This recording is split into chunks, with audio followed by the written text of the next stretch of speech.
করছো মা? কাঁচা মাছের ঝাল দিয়ে। কাঁচা মাছের ঝাল দিয়ে কি মাছ? না, ভাজা মাছের কাঁচা। আচ্ছা, ভাজা মাছের। তেলাপিয়া মাছ নিয়ে এসছে বন্ধুরা। এই যে এখানে ভাজা চলছে। আমাদের অর্ধেক রান্না হয়ে গেছে, এতক্ষণে মাছ নিয়ে এসছে, বাকিটা হবে। এখানে মাছের মাথাগুলো ভাজা হচ্ছে। এখানে সরষের তেল দেওয়া হয়ে গেছে, যেহেতু অনেকটাই দেরি হয়ে গেছে তো আরেকটা কড়াই মাছটা ভাজা হচ্ছে। এখানে মা মশলাটা কষিয়ে নেবে। তেলটা গরম হয়ে গেছে। এই দেখুন মা এখানে হাসছে। এই দেখুন বন্ধুরা, তেল গরম হয়ে গেছে। এবার এটাতে পেঁয়াজ আর কাঁচা লঙ্কা পেস্ট ছেড়ে দেওয়া হলো। এবার এটা একটু ভেজে নেওয়া হবে হালকা লাল হওয়া পর্যন্ত। এবার এটাতে কি দিবে? এবারে আদা রসুন দেবো। আদা রসুন, আচ্ছা। এবার আদা রসুনের পেস্ট দিয়ে দিল। এটাও একটু ফ্রাই হবে।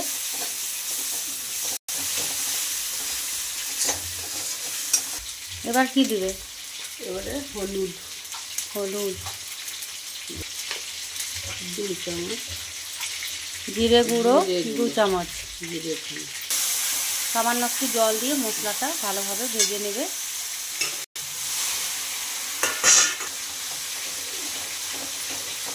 এবার লঙ্কার গুঁড়ো আপনারা যেরকম ঝাল খাবেন সেরকম মিশিয়ে নেবেন।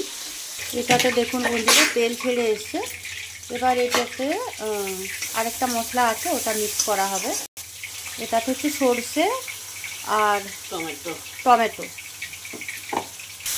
মিক্সির জারটা ধুয়ে একটু জল দিয়ে দেওয়া হলো। আর তেলাপিয়া মাছে হচ্ছে একটু সরষে বাটা না দিলে সেরকম একটা টেস্ট লাগে না। তো আপনারা এইভাবে বানিয়ে খেয়ে দেখবেন, খুবই সুন্দর লাগবে। এবার এটা দিয়েও যতক্ষণ না মশলার থেকে তেল ছেড়ে আসছে ততক্ষণ পর্যন্ত মা এটা ফ্রাই করে নেবে। এবার স্বাদ মতো চিনি দিচ্ছে। আপনাদের চিনি পছন্দ না থাকলে আপনারা নাও দিতে পারেন। স্বাদ মতো লবণ। তারপর এটা ভালোভাবে মিশিয়ে নেওয়া হবে। এরকম বন্ধুরা একটু একটু করে তেল ছাড়তে শুরু করেছে। আপনারা বুঝতে পারছেন কি পাচ্ছেন না? এটা পুরো তেলটা ছেড়ে যাবে যখন, তখন এটাতে জল মিক্স করা হবে। আচ্ছা, মাথা দুটো দিয়ে ভালোভাবে কষিয়ে নেবে। আচ্ছা, মার আগেকার দিনের স্টাইলে রান্না করছে। তো দেখুন মাছের মাথাগুলো দিয়ে কষিয়ে নিচ্ছে ভালো করে।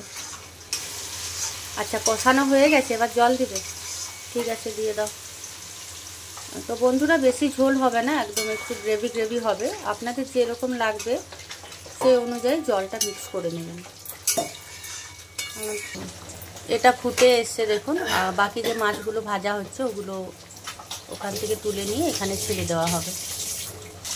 এবার মাছ যেগুলো ভেজে তুলে রাখা হয়েছে ওই মাছগুলো ছেড়ে দেওয়া হচ্ছে।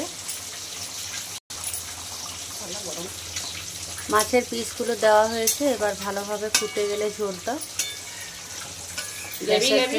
বন্ধ করে দেওয়া হবে। আচ্ছা, গ্রেভি গ্রেভি হবে। এটা তো গ্রেভি হয়েই গেছে না? তো আমাদের মাছ রান্নার কমপ্লিট। এবার খাবো। কীরকম হয়েছে বন্ধুরা একটু কমেন্টে জানিও।